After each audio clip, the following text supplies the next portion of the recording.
And, to get in the spirit of things here, let's intro him properly, shall we? There you go.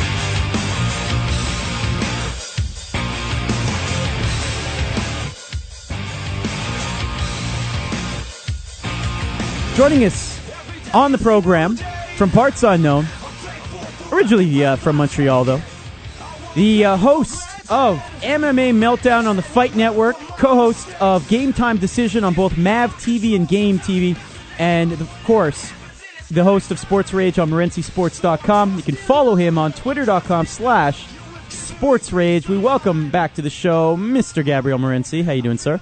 I'm doing good, Matt. How you been, man? I'm good. Where are you at right now?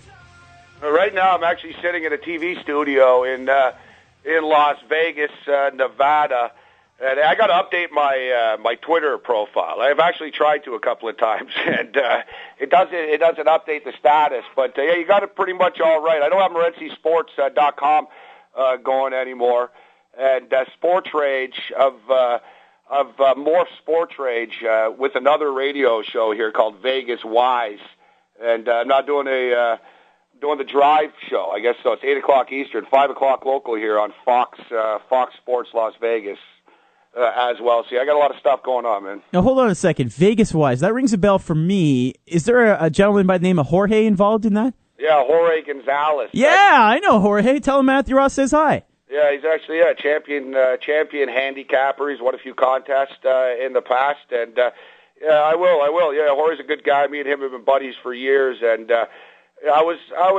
appearing as a guest on the show so frequently. Basically they said, all right, why don't you just start co-hosting here? So I've only been doing it for a couple of weeks. I'm having a good time. It's pretty loose, actually. Good time on Fox Sports. I got no complaints.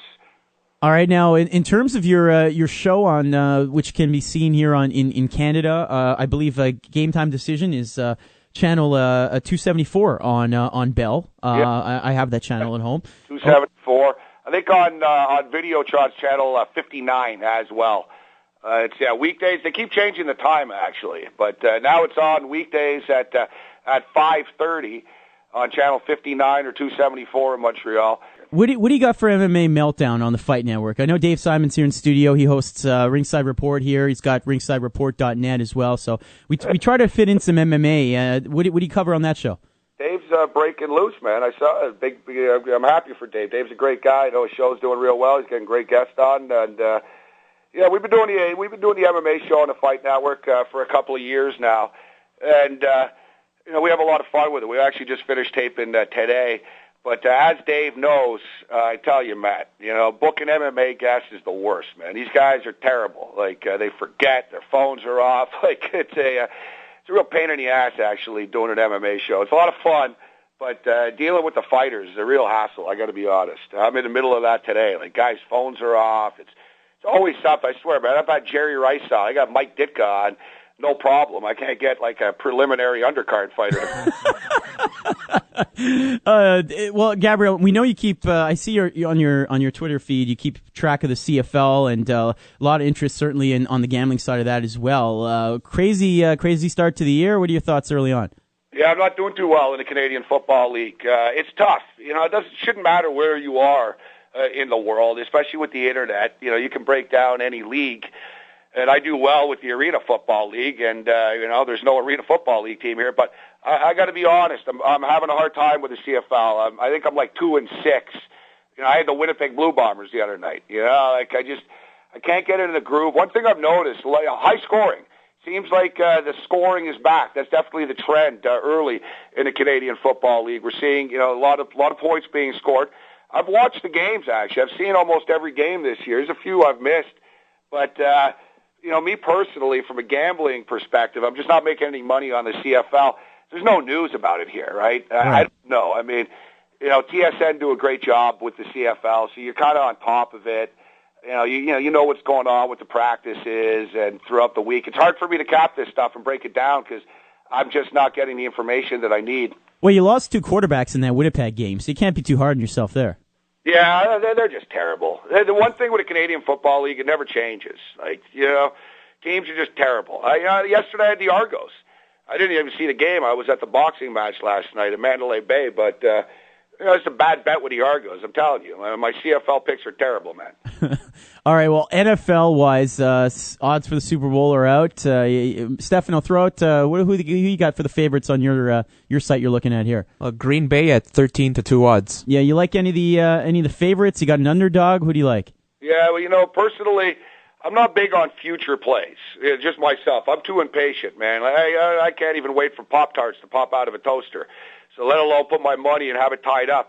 Because generally, you get the same odds when the playoffs start. Last year, the Giants were actually 30-1 when the playoffs started. 25-1, 22-1. It came down to. That was, when there was only, the playoff teams actually. So I don't think there's a lot of value throwing your money at, Green Bay or New England or anything like that right now. Who knows? I can tell you. The Packers are going to be right there. There's a couple of teams. The Buffalo Bills, actually. The Bills, of course, are the team in the National Football League with the longest playoff drought, as I unfortunately know all too well, being a diehard Bill fan. But, the Bills are kind of a trendy team right now. It's worrying me a little bit. Here in Vegas, everybody loves the Bills. The season win total is 7.5. I tell you, Matt, the Buffalo Bills are going to be a good team this year. Their schedule is a little tough in the first half, but the last 8 weeks of the Bills' schedule, they play St. Louis, Jacksonville. They get the NFC West. It's a very, very manageable, schedule for the Bills. I'd be disappointed if the Bills don't win 10 games this year. They bring in Williams. They bring in Anderson from New England. They got a great defensive line. On paper, they have arguably the best defensive line in football right now. They are going to get at the quarterback. Darius started to come around last year. He had a decent rookie campaign. Not great, but good. They got a great cornerback in Gilmore in the draft out of South Carolina. The Bills are going to be the real deal this year. I'd be disappointed. I expect the Buffalo Bills to make the playoffs. Another team, actually, too. I'm high on the Bears, Matt, this year. Last year, the Bears were 7-3 when Jay Cutler got hurt. Now, I'm a little bit concerned with Mike Tice as the offensive coordinator. I'm not a huge Mike Tice guy, but the fact is they were so dysfunctional with Mike Martz there, right? Mike Martz's system just didn't work with the players that the Bears have. The Bears are going to run the football a little bit more now, and I like that. I like the fact they brought in Bush from Oakland as well to complement Forte. Yep. And I think the Bears are going to keep your eye on the Bears. Another team as well, actually. And I was way wrong last year about the Bengals. I thought the Bengals were going to be terrible last year, and the Bengals are going to be good again this year. It wasn't a fluke last year. Dalton's the real deal, man. Yeah. Dalton's going to get better. The Bengals had a great draft. Green's a great wide receiver. They got some really good, young, talented players. They're no longer dysfunctional. They're not getting busted every day. The Detroit Lions are like the new Bengals. They're the ones that are the idiots all the time. The Bengals have some good kids on that team. Young team, well-coached team. Bengals are the real deal, man.